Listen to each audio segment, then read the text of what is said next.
안녕하세요, 홍승인 변호사입니다. 오늘은 상관모욕에 대해서 알아보도록 하겠습니다.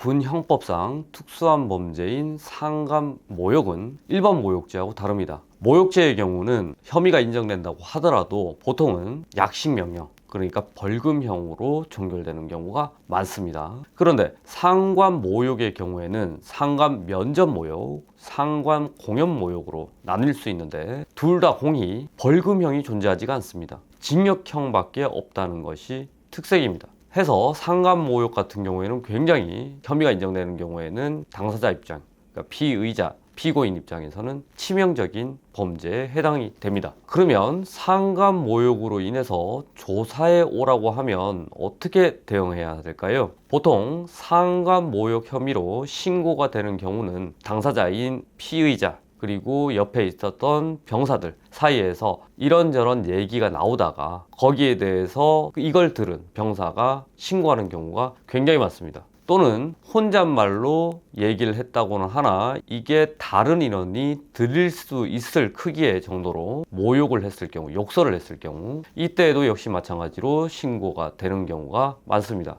이렇게 신고가 되면 피의자가 된 그 인원은 원칙적으로 분리 조치를 당하게 됩니다. 해서 원래 있던 부대에서 다른 곳으로 분리 조치, 파견 조치되는 게 일반적인 경우입니다. 이렇게 분리가 된 상태에서 시일이 흐르게 되면 군사경찰대에서 피의자로 소환 통보를 하게 됩니다. 그러면 이 소환 통보를 받은 피의자 입장에서는 아무 혐의 사실에 대해서도 알지 못한 상태에서 군사경찰의 조사를 받아야 될 수도 있습니다. 이때 저 같은 경우에는 만약에 선임이 되면 변호인 선임계를 군사경찰에 제출하면서 최소한 혐의 사실이 무엇인지 그걸 알아야지 방어권 행사를 가능하니까 혐의 사실에 대해서 요지라도 알려주기를 바란다는 변호인 의견서를 제출하고는 합니다. 그럼에도 불구하고 피해자 보호를 이유로 해서 혐의 사실의 요지를 알려주지 않는 경우도 있습니다. 그렇게 되면 결국에는 조사 당일에 가서 조사 직전에 혐의 사실에 대해서 파악을 한 뒤에 여기에 대해서 인정 여부를 가려야 됩니다.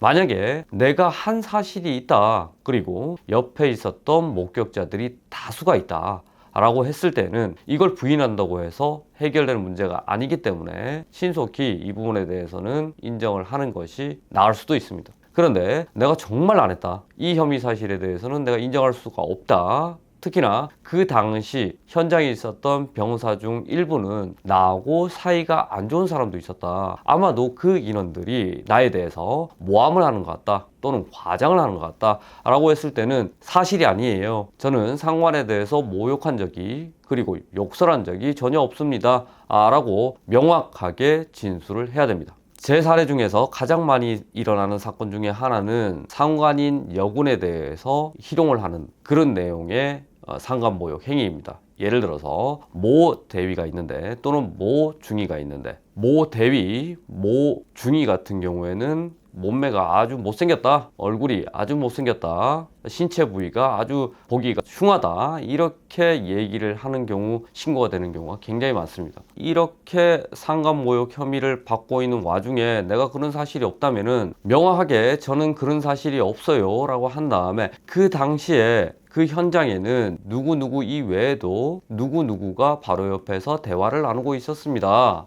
저는 상관에 대해서 이렇게 희롱적인 발언을 한 사실이 없습니다, 그러니 부디 이 목격자들에 대해서도 조사를 해 주시길 바랍니다 라고 요청을 해야 됩니다. 그 요청하는 내용이 피의자 신문조서에 그 내용이 적시될 수 있도록 그렇게 진술을 해야 되는 겁니다. 그렇게 왔을 때 수사관 입장에서는 신고 내용은 이 피의자가 누구누구를 모욕했다 또는 성희롱했다는 얘기인데 막상 이 사람 같은 경우에는 부인하고 있고 둘 당사자의 의견이 갈리고 있으니까, 신고인과 피의자의 발언이 갈리고 있으니까 제3자인 목격자의 진술을 좀 들어봐야 되겠다라고 해서 수사관으로 하여금 그 목격자의 진술도 함께 들어보도록 요청해야 된다는 것입니다. 만약에 그 수사관이 목격자에 대한 조사를 하지 않는 경우는 어떻게 될까요? 그러면 결국에는 우리 입장에서 그 목격자의 진술을 확인하는 수밖에 없습니다. 그 확인하는 방법은 사실 확인서 또는 진술서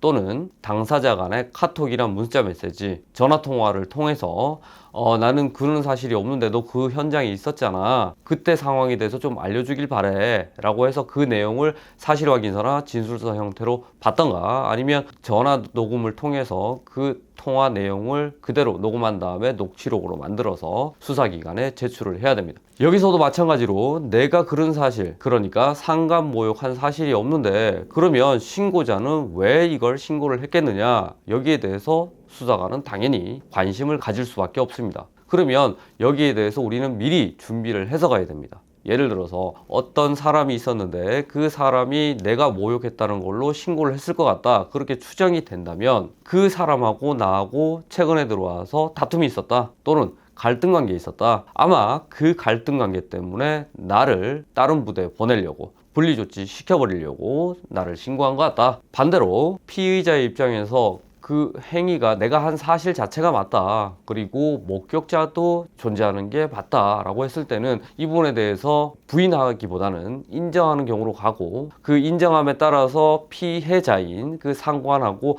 원만하게 합의하는 것도 사건을 조기에 종결할 수 있는 한 방법이 되겠습니다. 물론 이 피의자 입장에서는 그 상관에게 곧바로 전화를 하거나 또는 합의를 해달라고 연락을 하는 거는 군 내에서는 2차 피해 때문에 굉장히 금지를 하고 있는 그런 상황입니다. 그래서 저 같은 경우에는 당사자인 피의자가 직접 하는 거는 권해드리지 않습니다. 대신에 저희 쪽에서, 저희 법인이나 변호사가 피해자한테 연락을 해서 우리가 수사 단계에서 다 인정을 하고 왔습니다. 깊이 당사자가 반성하고 있으니 이번에 한해서 한 번만 용서해 주시길 바랍니다. 처벌 불원서를 좀 작성해 주시기 바랍니다 라고 요청하는 경우가 있습니다. 이렇게 처벌 불원서를 받아내게 된다면 이 피의자는 상간모욕이 성립하지만 기소유예 정도로 검찰 단계에서 정리가 될 수 있습니다. 법원에 올라가게 되면 기본적으로 상간모욕은 징역형밖에 없다 그랬습니다. 그렇기 때문에 혐의가 인정된다, 그리고 우리 혐의 사실이 인정될 수밖에 없는 상황이다 라고 하면 신속히 피해자와 합의를 해서 검찰 단계에서 불기소 처분을 받는 게 가장 현명한 방법이 될 것입니다. 지난번에 말씀드린 바와 같이 군에서는 아직까지도 불송치 결정 같은 게 없습니다. 일반 경찰에서는 불송치 결정이 있는데요, 군사경찰하고 군검찰에는 불송치 결정이란 게 없으니까 모든 사건은 군검사님이 있는 군검찰까지 올라갈 수 있습니다. 군검찰에서 최종적으로 법원에 올려보낼 거냐, 그걸 기소라고 하고요, 법원에 올리지 않고 검찰 단계에서 마무리 시킬 거냐, 불기소라고 합니다. 그 두 가지를 최종적으로 결정할 수 있는 권한이 있습니다.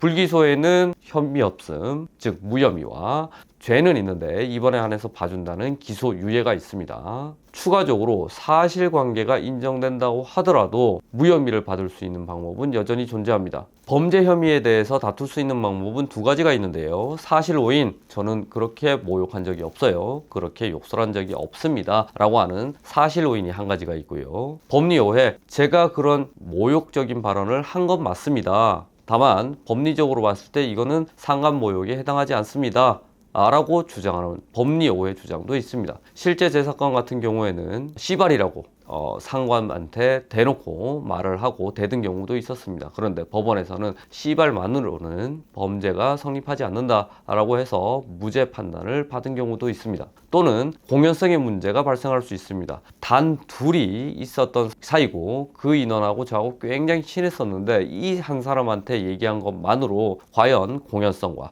전파 가능성이 인정되는지 여부에 대해서 판단을 해달라, 그래서 무혐의가 나온 사례도 있었습니다. 마지막으로 혼잣말로 했다, 작게 혼잣말로 여차저차해서 상관에 대해서 작게 얘기를 했는데 그걸 옆에서 자고 있는 줄 알았던 어떤 인원이 들었다 라고 하더라도 공연성, 전파 가능성이 탈락되어 범죄 불성립 처분이 나오는 경우도 있었습니다. 해서 지금 피의자로서 조사를 앞두고 있는 여러분들이라면 언제든지 저한테 연락을 주시면 성심성의껏 상담을 해드리도록 하겠습니다. 이상입니다.